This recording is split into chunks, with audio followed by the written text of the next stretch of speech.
Right, let's focus on our big story. Basic Education Minister Angie Motshekga will announce the national matric pass rate this evening for the class of 2022. Earlier today, she met with matriculants at the annual Top Achievers Breakfast.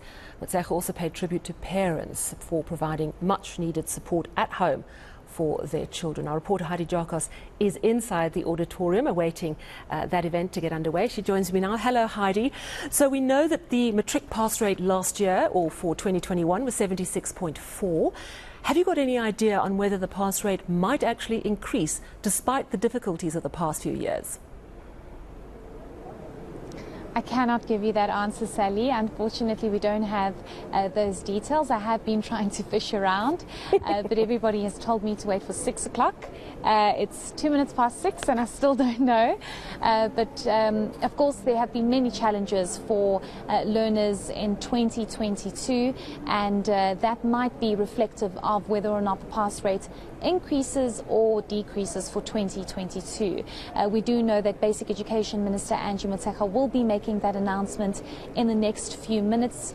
We do know that they are just waiting for more officials to be seated, and they will make that announcement. I must just add to the fact that there have been a number of significant challenges for matriculants in 2022. If you look at the province of KwaZulu-Natal, which is normally a very good and top performing province when it comes to the results of 2022, we do overall matric results rather, we do know that those floods severely impacted schooling in KwaZulu-Natal. Another big factor is the fact that we have seen the worst kind of load shedding in 2022, and that's also possibly impacting teaching and learning.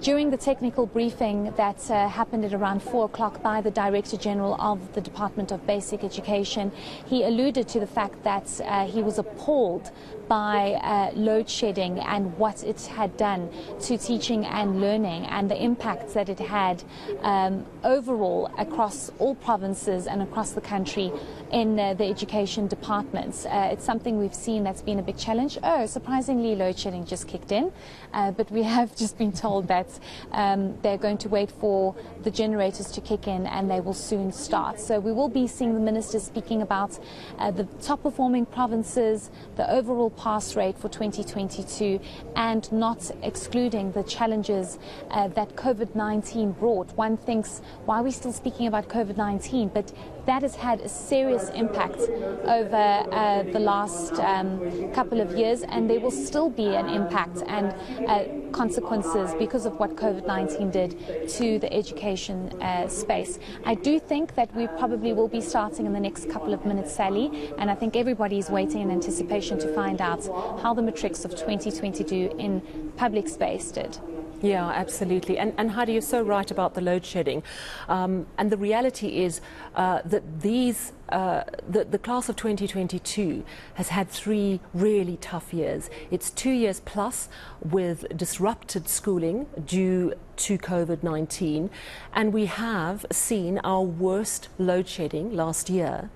And this was when these people were trying to study for their final year exams. So you had the loss of learning from COVID-19 and then massive load shedding last year.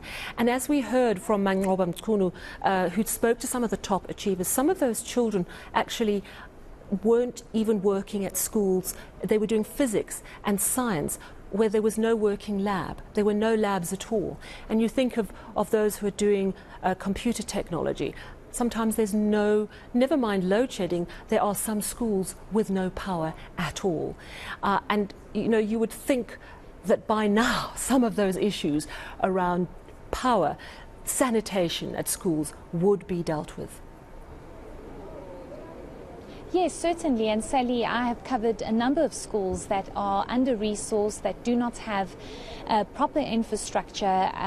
When you look at water and sanitation, that is one thing, but looking at the impact of the constant rolling blackouts, that's a completely another thing, because if a school does not have a budget for a generator, they sit in darkness and they have to work around the load shedding schedule. And if they do have a generator and they're fortunate enough to have bought a generator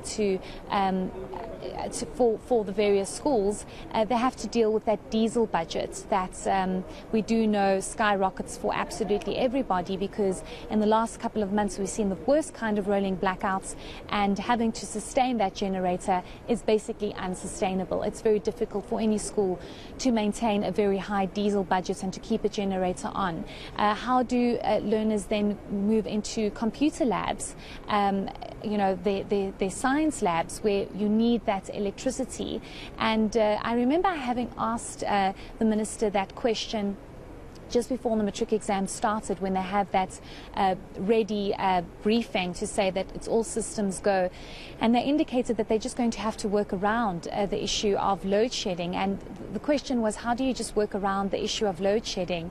And I will never forget this answer. I was told, well, luckily you write exams in daytime and there won't be a need for lights. But it's not just that, it's the studying, it's the preparation that goes into all of that.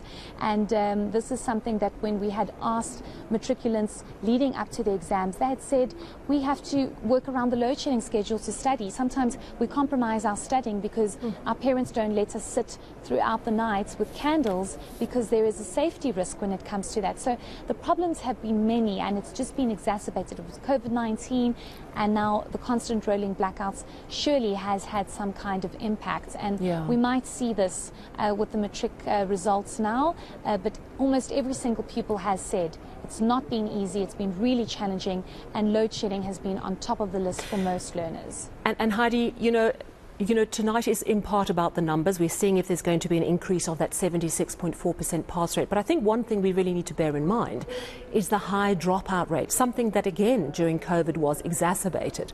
But some stats put it as high as 40%. Yes, exactly. That is another massive issue, and it speaks to also the social ills that many face, and the state of many of these communities. Perhaps it could be also linked to teenage pregnancy. That is another big factor, and that is something that the Minister is going to have to answer to. But Sally, I do understand that this engagement has now begun. The Minister of Basic Education, Angie Motshekga, is about to take the stage.